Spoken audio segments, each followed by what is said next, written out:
جو لوگ غزوہ تبوک میں پیچھے رہ گئے وہ اللہ کے پیغمبر کی مرضی کے برخلاف بیٹھ رہنے سے خوش ہوئے اور اس بات کو ناپسند کیا کہ اللہ کی راہ میں اپنے مال اور جان سے جہاد کریں، اور دوسروں سے بھی کہنے لگے کہ گرمی میں مت نکلنا، ان سے کہہ دو کہ دوزخ کی آگ اس سے کہیں زیادہ گرم ہے، کاش یہ اس بات کو سمجھتے۔ یہ دنیا میں تھوڑا سا ہنس لیں اور آخرت میں ان کو ان کے اعمال کے بدلے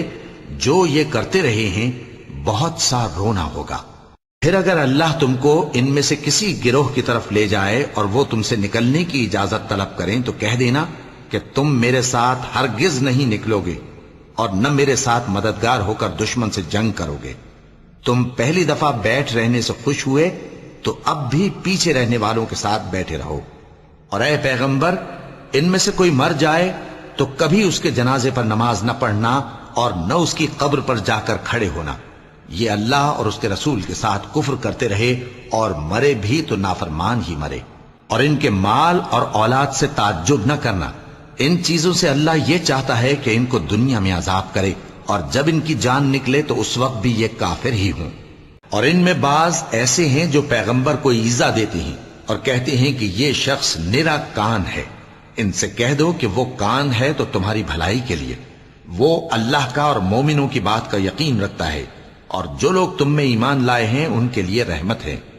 اور جو لوگ اللہ کے رسول کو رنج پہنچاتے ہیں ان کے لیے عذاب علیم تیار ہے۔ مومنوں، یہ لوگ تمہارے سامنے اللہ کی قسمیں کھاتے ہیں تاکہ تم کو خوش کر دیں، حالانکہ اگر یہ دل سے مومن ہوتے تو اللہ اور اس کے پیغمبر اس بات کے زیادہ حقدار ہیں کہ یہ انہیں خوش کریں۔ کیا ان لوگوں کو معلوم نہیں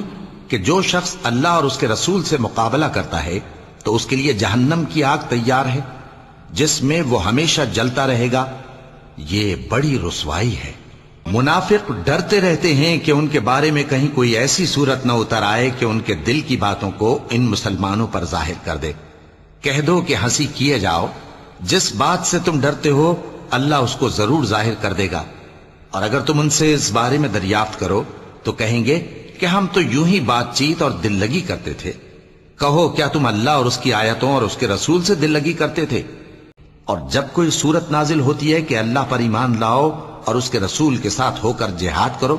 تو جو ان میں دولت مند ہیں وہ تم سے اجازت طلب کرتے ہیں اور کہتے ہیں کہ ہمیں تو رہنے ہی دیجئے کہ ہم بیٹھ رہنے والوں کے ساتھ ہو جائیں۔